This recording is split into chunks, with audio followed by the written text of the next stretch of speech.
मुअज़्ज़ज़ सामईन, ये कातिल बदरू का दूसरा हिस्सा है। अगर आपने पहला हिस्सा मुलाहिज़ा नहीं फरमाया तो पहले हिस्से का लिंक डिस्क्रिप्शन में दे चुका हूँ, जहाँ से आप पहला हिस्सा देख सकते हैं। तो चलिए वीडियो शुरू करते हैं। सबसे पहले जिन दो सिपाहियों से पूछगिछ की, इसमें कोई ऐसी ख़ास बात नहीं है जिसका जिक्र करना मुनासिब है, लेकिन तीसरे नंबर पर इकराम और चौथे नंबर पर तौकीर की बारी थी। हैरत अंगेज़ तौर पर इकराम कल रात की तरह बौखलाया हुआ नहीं था, लेकिन फिर भी कहीं ना कहीं उसकी आंखों में डर नज़र आ रहा था। मैंने आंखों में आंखें डालकर कहा, इकराम, क्या ज़रूरत थी तुम्हें इतने सारे कत्ल करने की? कितने पैसे वसूल किए हैं? मैंने एक अरसा से ये तरीका तफ्तीश अपनाया हुआ है।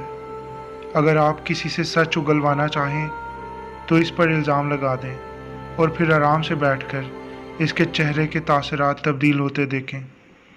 एक बेगुनाह और गुनाहगार के तासरात में क्या फ़र्क होता है मैं अच्छी तरह से जानता हूँ। वो ऐसे तड़पा जैसे मछली पानी से बाहर आ जाए। साहिब, मैं क्यों किसी का कत्ल करूँगा? यही तो मैं पूछ रहा हूँ। गांव के 5 लोगों से तुम्हारी क्या दुश्मनी थी? मेरी किसी से कोई दुश्मनी नहीं है। आप बिला वजह मुझ पर इल्ज़ाम लगा रहे हैं। तुम आखिरी कत्ल की रात पहरे पर थे, फिर भी कत्ल हो गया। इसका मतलब तो यही है कि तुम कातिल हो।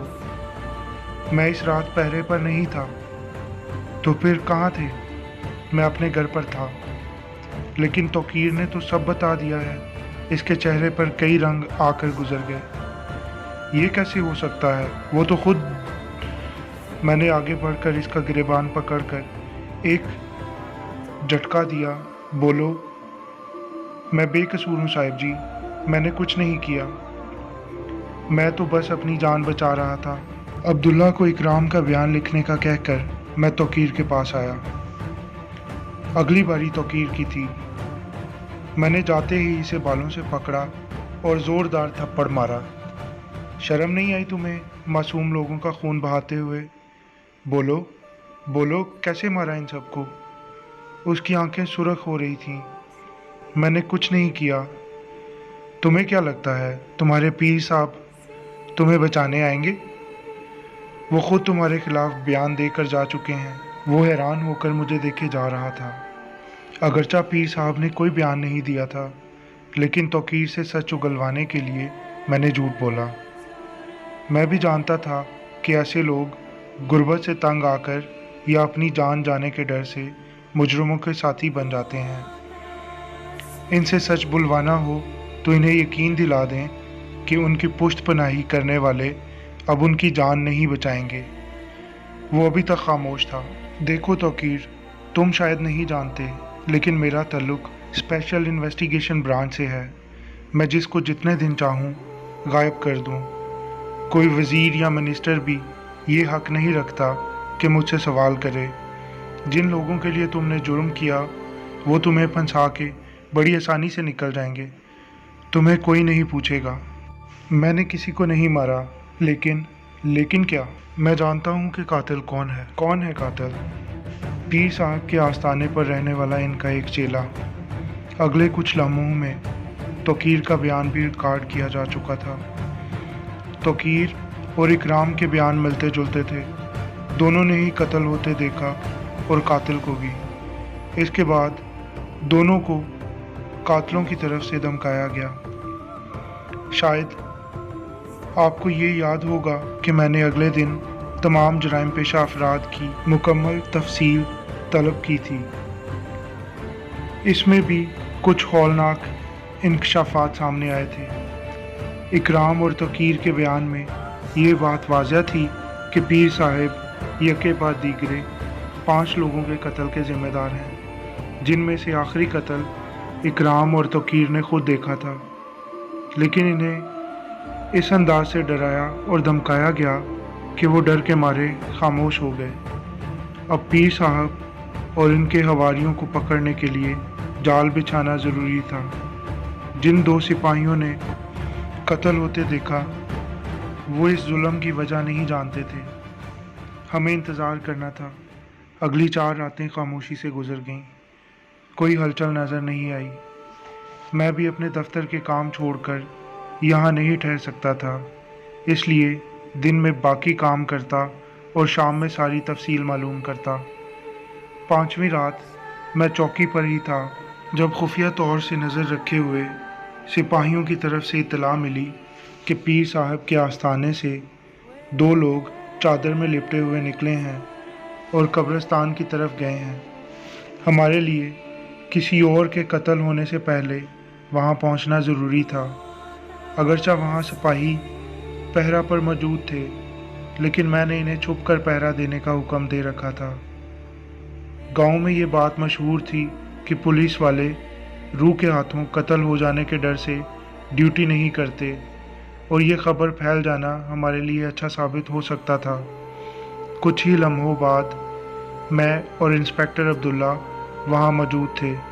सिपाहियों को तैयार रहने और ग्रीन सिग्नल पर सामने आ जाने के हुक्म के साथ पोजीशन संभाल लेने को कह रखा था। कब्रिस्तान के बाहर कुछ झाड़ियाँ थीं जो हमें छुपने के लिए अच्छी जगह फराहम कर रही थीं। सामने दरख्तों के नीचे 2 लोग चादर में लिपटे खड़े थे। वो लोग आसपास नज़र दौड़ा रहे थे, शायद ये तसल्ली करने के लिए कि वहाँ कोई नहीं है। थोड़ी ही देर के बाद एक शख्स दूर से आता नज़र आया। मैं जानता था कि यही इनका अगला शिकार है। हैरत अंगेज़ तौर पर वो तीनों कब्रिस्तान की तरफ जा रहे थे। मैं और अब्दुल्ला भी हाथों में पिस्तौल उठाए झाड़ियों के पीछे छुपते कब्रिस्तान तक पहुँचे और बाहर की तरफ दीवार से लगकर झांकने की कोशिश की। अंदर मौजूद वो तीनों आपस में बातें कर रहे थे। हमें जल्दी ही खुदाई करना होगी। मुझे शक है कि पुलिस हम पर नज़र रखे हुए होगी। क्या हम पुलिस के डर से अपना धंधा छोड़ दें? कब्रिस्तान के अंदर खुदाई से क्या हासिल हो सकता था? मैं भी सोच में पड़ गया था। शायद वहाँ तकसीम हिंद से पहले की कब्रें थीं और सिख अपनी औरतों को जेवरों के साथ ही दफना दिया करते थे। शायद वो लोग पुरानी कब्रों से सोना चुरा रहे थे, लेकिन ये सिर्फ मेरी सोच थी।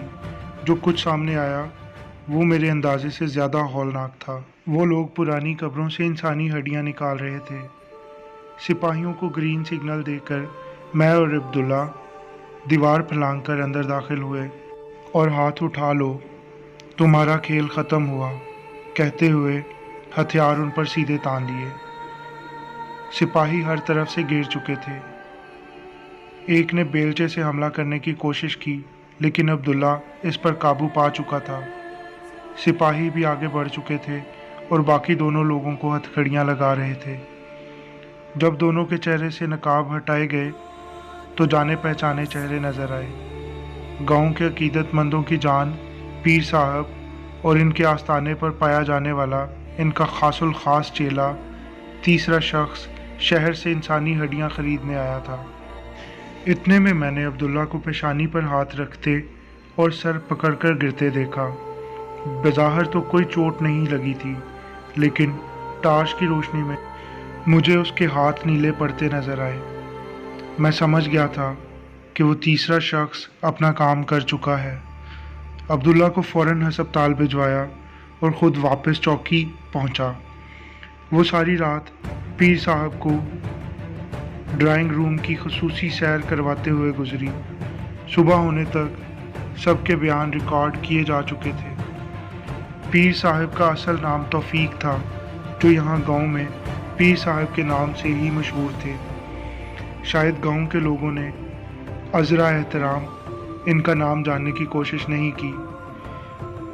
जब हमने कुछ दिन पहले जराइम पेशा अफराद की तफसील देखी थी, तो एक तौफीक नामी शख्स असलहे की स्मगलिंग और मनशियात फरोशी के मुख्तलिफ केसेस में आसपास के थानों में मतलूब अफराद की फहरिस्त में शामिल था।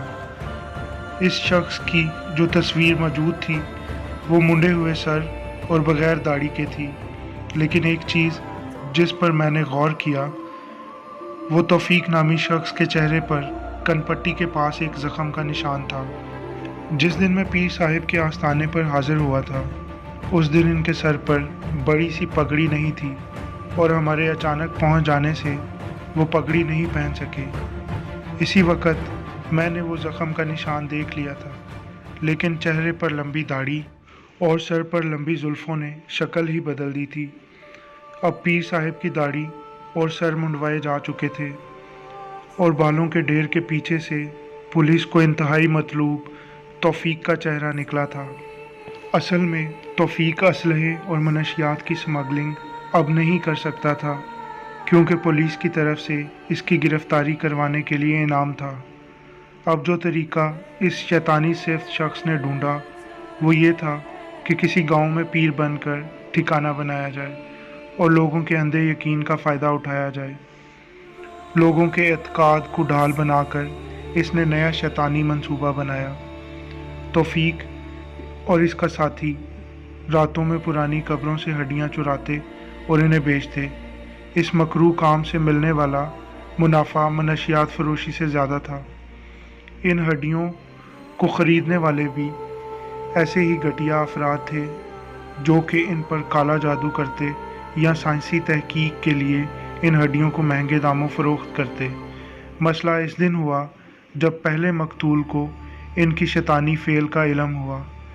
इससे पहले कि वो पुलिस को ख़बर करता, जाली पीर साहिब ने इसका काम ही तमाम कर दिया। कत्ल के बाद पीर साहिब मकतूल के घर गए और लोगों को कब्रिस्तान से निकलने वाली रूह की कहानी सुनाई, जो लोगों की गर्दन से खून ही पी जाती है, जो कि असल में पीर साहिब का ही काम था। वो जहर की सुई चुभाते और कुछ ही लम्हों में जिस्म में फैलता हुआ जहर इंसान को बेहोशी और बेहोशी से मौत की वादी में ले जाता। गिरफ्तारी की रात अब्दुल्ला के हाथ पर भी ऐसी ही जहरीली सुई चुभाई गई थी, लेकिन इसको वक़्त पर हस्पताल पहुंचा दिया गया था। डॉक्टर्स का कहना था कि वो इस तरह का जहर था जो सांप के कांटे का होता है, जिससे इंसान की रगों में खून जमने लगता है और निज़ाम दौरान खून मुतासिर होने से मौत वाक़या हो जाती है। यके बाद दीगरे जिन और 4 लोगों के कत्ल हुए, उनमें से 2 नौजवान इंटरनेट पर वीडियोस बनाते थे और इंटरनेट पर हिम्मत दिखाने के लिए कब्रिस्तान का एक चक्कर लगाने गए थे, लेकिन फिर ज़िंदा वापस ना आ सके। चौथा शख्स अपनी वालदा की दवाई लेने शहर जा रहा था, लेकिन ये मजबूरी ही इसकी जान जाने का सबब बनी। जैसा कि मैंने पहले अर्ज़ किया था कि शहर की तरफ जाने वाला एक ही रास्ता था जो कब्रिस्तान के पास से होकर पक्की सड़क से मिलता था। 5वां और आखिरी मकतूल शहर से वापस आते हुए कब्रिस्तान के पास रूह यानी तौफीक और पीर साहिब के चेले का शिकार हुआ, जिसका जिक्र पहले भी किया जा चुका है। आखिरी कत्ल को इकराम और तौकीर ने देखा था, लेकिन उन्होंने तौफीक के साथी को कत्ल करते देखा था और इसने इन्हें धमका कर साथ मिला लिया। तौफीक के लिए इकराम और तौकीर का कत्ल भी शायद कोई बड़ी बात ना होती, लेकिन 2 पुलिस एहलकारों का कत्ल बड़ी तफ्तीश का सबब बन सकता था और फिर गांव वालों को तो रूह की कहानी सुनाई जा सकती थी, पर पुलिस को नहीं। ये लोग सफ़ेद कपड़े में आलू लपेट कर इसमें कांटे चुभा कर लोगों को देते कि अगर ये आलू दरवाजे पर लटकाया जाएगा तो रूह नहीं आएगी। वारदात के बाद ये लोग पत्तों वाली टहनियाँ घुमाकर पाँव के निशान मिटा जाते ताकि इनका खुरा भी ना मिल सके। ये धंधा काफ़ी महीनों से चल रहा था, लेकिन किसी को खबर ना हुई। पर एक जुर्म इंसान से कई और जुर्म करवाता है और फिर ऐसी उल्टी गिनती शुरू होती है कि इंसान का वापस आना नामुमकिन हो जाता है। सबके खिलाफ FIR दर्ज हो चुकी थी। कत्ल की सज़ा फांसी थी, जबकि इंसानी हड्डियां खरीदने वाले गिरोह की गिरफ्तारी के लिए दूसरे इलाके के थानों को भी इत्तला पहुंचाई जा चुकी थी। गांव के इमाम मस्जिद को बुलाकर सारी तफसील से आगाह कर दिया जा चुका था। इकराम और तौकीर को मुजरमों को साथ देने के जुर्म में लाइन हाजिर कर दिया गया था। अगरचा मेरे इख्तियार में होता तो इन्हें सरजंश करके छोड़ दिया जाता, लेकिन ये भी ज़रूरी था कि आइंदा कानून के रखवाले मुजरमों को दस्ते रास्त ना बन सकें। अगला दिन जुमातुल मुबारक का था। अब्दुल्ला को हस्पताल से छुट्टी मिल चुकी थी। मैं इसके घर पहुंचा। वो काफ़ी कमज़ोर नज़र आ रहा था।